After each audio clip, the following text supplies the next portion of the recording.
نحمده ونصلي على رسول الكريم اما بعد فعن ثوبان رضی اللہ تعالیٰ عنہ قال قال رسول اللہ صلی اللہ علیہ وسلم انه سيكون في امتی 30 كذابون كلهم يزعم انه نبي وانا خاتم النبيين لا نبي بعدي او كما قال صلی اللہ علیہ وسلم۔ درود شریف پڑھے۔ اللہم صلی اللہ۔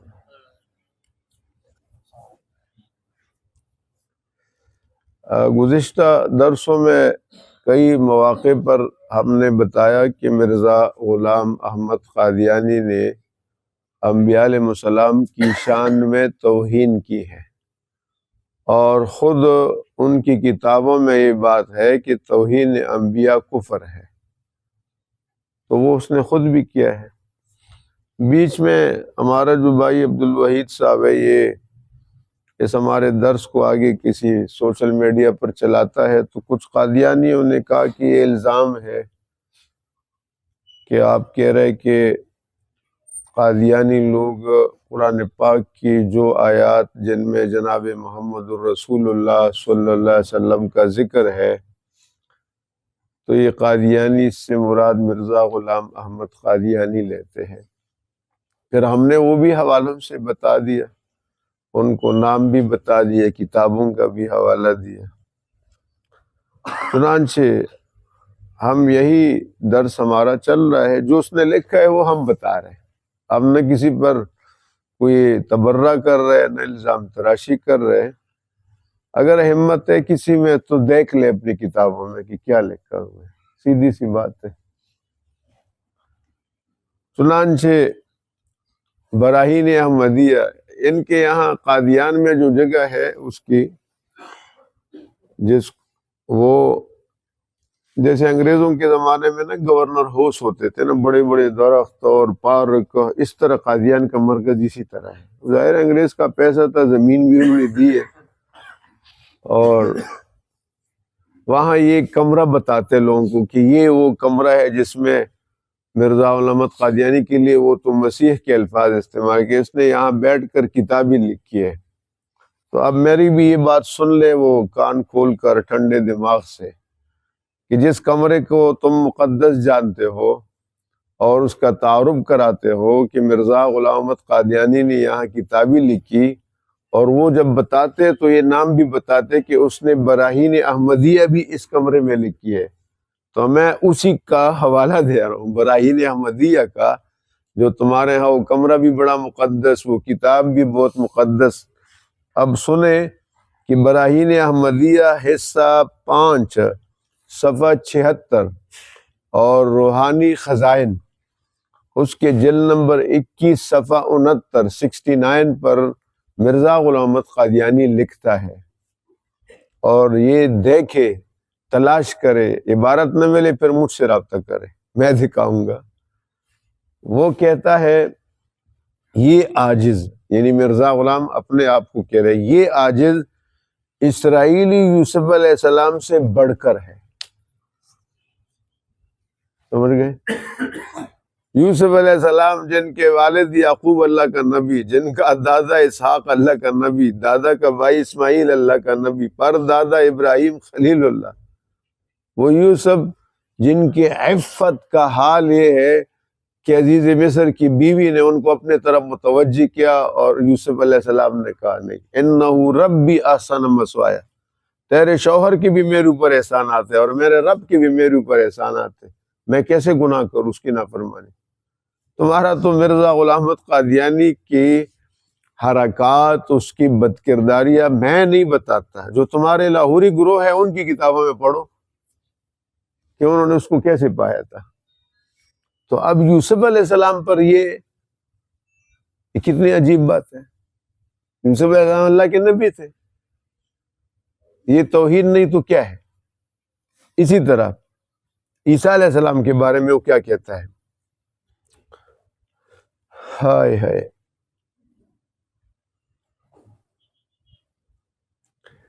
یہ حقیقت الوحی اس کی کتاب ہے، اس کا صفحہ 149 50 150 149، اور روحانی خزائن کا جلد 22 صفحہ نمبر 153 پر وہ لکھتا ہے، اوائل میں میرا یہی عقیدہ تھا کہ مجھ کو مسیح ابن مریم سے کیا نسبت ہے، وہ نبی ہے اور خدا کے بزرگ مقربین میں سے ہے۔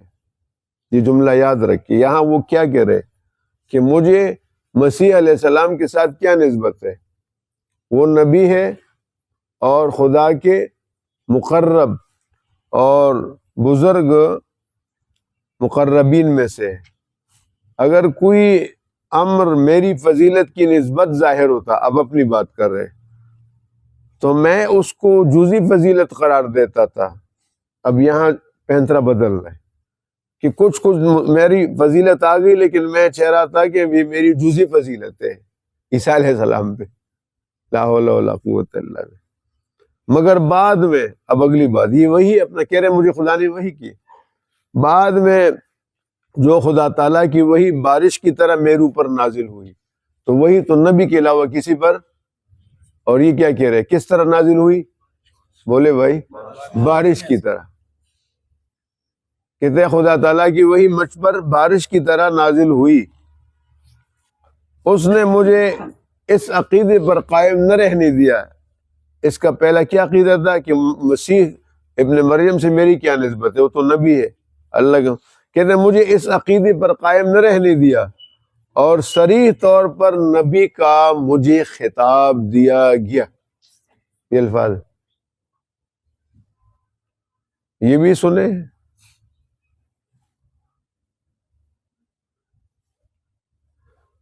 اس کا شعر ہے، چھوڑ دے ذکر عیسیٰ ابن مریم کا، اس سے تو بہتر غلام احمد قادیان میں ہے۔ یہ بھی لکھا ہے، اس نے لکھا ہے، اس کو 50 بیماریاں تھی، حکیم نے اس کو کہا کہ فیون کا ہے، تو اس نے کیا کہا؟ کسی نے پوچھا کہ آپ نے وہ نسخہ کیوں استعمال نہیں کیا؟ کہتے ہیں میں نے اس لیے استعمال نہیں کیا کہ لوگ کہیں گے پہلا مسیح شرابی تھا، نعوذ باللہ، عیسیٰ علیہ السلام کے بارے میں کہہ رہے، اور دوسرا مسیح افیونی تھا۔ یہ توہین نہیں تو کیا ہے؟ اللہ اکبر۔ پھر جب کہ خدا نے اور اس کے رسول نے اور تمام نبیوں نے، خدا نے اور اس کے رسول نے اور تمام نبیوں نے آخری زمانے کے مسیح کو اس کے کارناموں کی وجہ سے افضل قرار دیا۔ آخری زمانے کے مسیح کو، علن کی جھوٹ ہے، عیسیٰ علیہ السلام اللہ کے نبی ہے لیکن رسول اللہ سے افضل نہیں ہے۔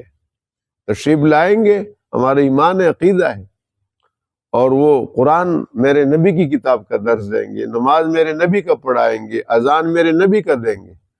یہ کہہ رہے کہ اس کے کارناموں کی وجہ سے افضل قرار دیا ہے، تو پھر یہ شیطانی وسوسہ ہے کہ یہ کہا جائے کہ کیوں تم مسیح ابن مریم سے اپنی تھی افضل قرار دیتے ہو، یعنی اپنے آپ کو۔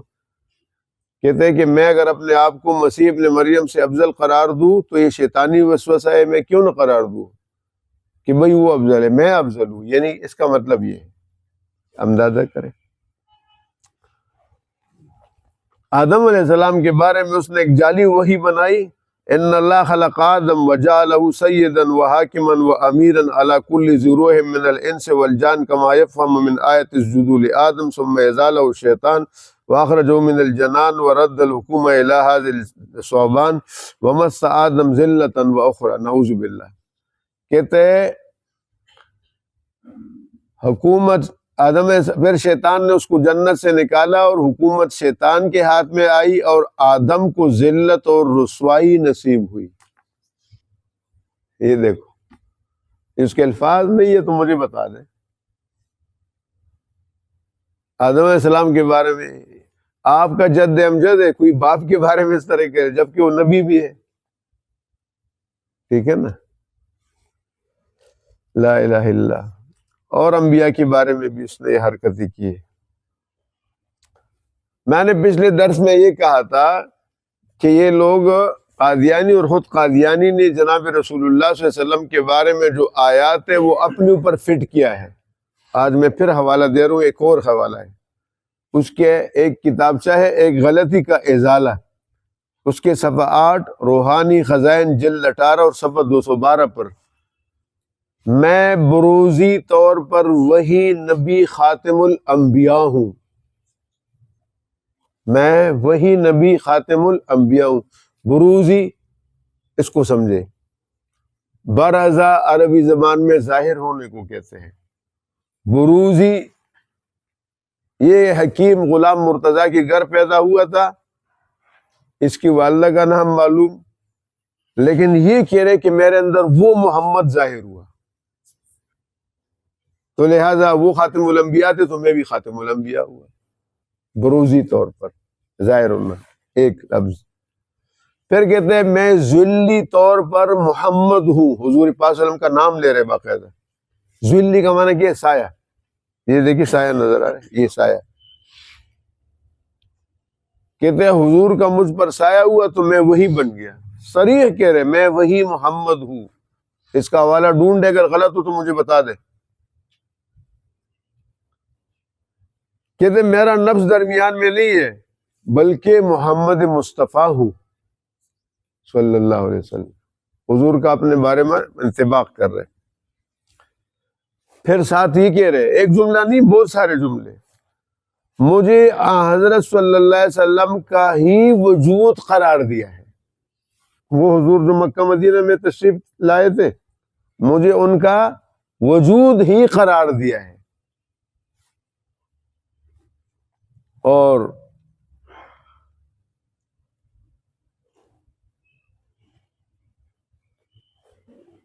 تمام انبیاء علیہ السلام کا اس پر اتفاق ہے، جبکہ میں بروزی طور پر میں حضرت ہوں، اور بروزی رنگ میں تمام کمالات محمدی مع نبوت محمدی ہے کہ میرے آئین ذلیت میں منعکس ہے۔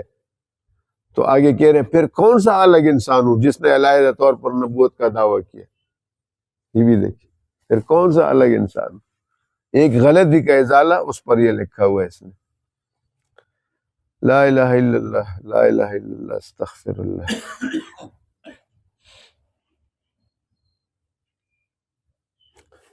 یہاں پر آپ کے علم میں ایک بات ہو، حدیث پاک میں جناب رسول اللہ صلی اللہ علیہ وسلم نے ارشاد فرمایا کہ جناب حضرت سیدنا عیسیٰ علیہ السلام جب آسمان سے اتریں گے تو دمشق کے جامع مسجد کے شرقی مینارے پر اتریں گے۔ تو یہ جو قادیان ہے سیالکوٹ سے اس طرف گرداسپور میں ہے، یہاں اس نے ایک مینار بنایا۔ بھائی وہ مینار بنا ہوگا جب عیسیٰ علیہ السلام اتریں گے، اس نقطے کو میں بیان کر رہا ہوں، اس کو ذرا نوٹ کرنا چاہیے۔ عیسیٰ علیہ السلام جس مینار پہ اتریں گے وہ پہلے سے بولے بھائی بنا ہوا ہوگا، اور وہ مشرقی ہے، اس نے وہاں وسط میں اور کوئی جگہ سمجھ میں نہیں ہے تو درمیان میں عمارت کی مینار لگا دیا الگ کر کے۔ اور قادیانی جب وہاں کسی کو تعارف کراتے ہیں، اس کی ویڈیو ملتی ہے باقاعدہ، تو اس مینار کے بارے میں کہتے ہیں کہ یہ مینار حضرت مسیح کی زندگی میں مکمل نہیں ہوا تھا، بعد میں مکمل ہوا، یہ خود بولتی بھی ہے وہ، اور یہ دراصل اس پر اعتراض ہوا تھا، اور وہ اس وجہ سے، یہ میں ایک عبارت پہلے پڑھوں آپ پھر بعد میں سمجھاتا ہوں۔ اشتہارہ منارت المسیح اور مجموعہ اشتہارات، اشتہار منارت المسیح اور مجموعہ اشتہارات کے جلد 3 صفحہ 288 پر وہ لکھتا ہے کہ مسجد اقصی سے مراد مسیح موعود کی مسجد ہے۔ بھئی قرآن میں ہے نا مسجد اقصی، آج میں نے جمعے میں بھی پڑھا تھا، سبحان الذی اسریٰ بعبدہ لیلا من المسجد الحرام الی المسجد الاقصی، الی المسجد الاقصی۔ پورے عالم اسلام کی تمام تاریخ کا اس پر اتفاق ہے کہ مسجد اقصی شام میں ہے، فلسطین میں ہے، بیت المقدس، ٹھیک ہو گیا، جگہ معلوم ہے جہاں پر ہے۔ یہ قرآن میں بھی تحریف ہے۔ یہ کہتے ہیں مسجد اقصی سے مراد مسیح موعود کی مسجد ہے جو قادیان میں واقع ہے۔ ایسے پاگل کے ساتھ آدمی کیا کرے؟ پھر مجھے کہتے ہیں آپ نے غلط لفظ کہا، تو میں اس کو کیا کہوں؟ قادیان میں اس کی ایک اور توہین ہے نا، توہین حضور کی ہے کہ آگے سنیں ذرا، معراج میں، آج میں نے جمعے میں اسی موضوع پہ بات کی، معراج میں جو آپ صلی اللہ علیہ وسلم مسجد حرام سے مسجد اقصی تک سیر فرمائے ہوئے، وہ مسجد اقصی یہی قادیان میں ہے، تو بھئی حضور ادھر آئے یا وہاں شام میں گئے، فلسطین گئے تھے، وہاں گئے، ادھر کیسے آئے؟ یہ قرآن کے معنی کو بھی بدلنا ہے اور رسول اللہ کی شان میں بھی توہین ہے۔ تو اس کو کسی نے کہا کہ تم جس مسجد اقصی کا ذکر کر رہے ہیں تو وہاں تو مینار بھی ہے جس کا حدیث میں ہے کہ عیسیٰ علیہ السلام اس مینار میں اتریں گے اس پہ نا، تو اس نے مینار بنانا شروع کیا قادیان میں۔ تو اللہ کی شان دے کہ مینار کے مکمل ہونے سے چل بسا پہلے، یہ خود بتاتے ہیں، جب کوئی جاتے ہیں نا اس کو تعارف کراتے ہیں کہ حضرت کی زندگی میں یہ مینار مکمل نہیں ہوا، بعد میں جو ان کا خلیفہ ہے اس نے مکمل کیا۔ تو عقل کے اندھو، جب تم خود کہہ رہے ہو کہ مینار اس کی زندگی میں مکمل ہے تو جھوٹ بول رہے ہو نا کہ میں مسیح موعود تھا۔ یہ وہ چیزیں ہیں جو ہم مجبوراً کھول رہے ہیں، لوگوں کو دھوکہ دیتے ہیں۔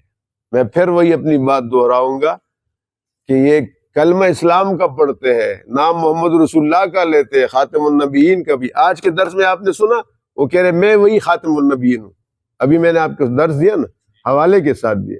اس لیے میں قادیانیوں سے یہ عرض کرتا ہوں کہ اللہ کے بندو تھوڑا سوچیں، فکر کرے کہ یہ ان کی صریح عبارتیں موجود ہیں اور کتابیں تمہارے پاس ہیں، ہمارے پاس بھی ہے، تمہاری کتابیں ہمارے پاس بھی ہے اور تمہارے پاس بھی ہے، وہاں لکھا ہوا ہے۔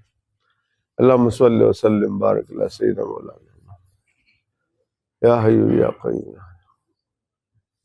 یا رب یا کریم، ہمیں صحیح عقیدہ نصیب فرما، حضور پاک صلی اللہ علیہ وسلم کے سچے غلام بنا، آپ کے پیروکار بنا، ان فتنوں سے ہم سب کو محفوظ فرما، ہماری اولاد کو محفوظ فرما، تمام عامت الناس کو محفوظ فرما، قادیانیت کے دجل و فریب سے ہماری حفاظت فرما، جتنے ساتھی بیٹے سب کی خطاؤں کو معاف فرما، صغیر کبیر تمام گناہوں کو معاف فرما، رزق حلال نصیب فرما، یا اللہ جن کی کاروبار میں مند ہے یا اللہ انہیں نقصان سے بچا دے، اور یا اللہ ترقی عطا فرما دے، رزق وافر مقدار میں عطا فرما، کسی کا محتاج نہ بنا، غیب کے خزانوں سے مدد فرما، دستگیری فرما۔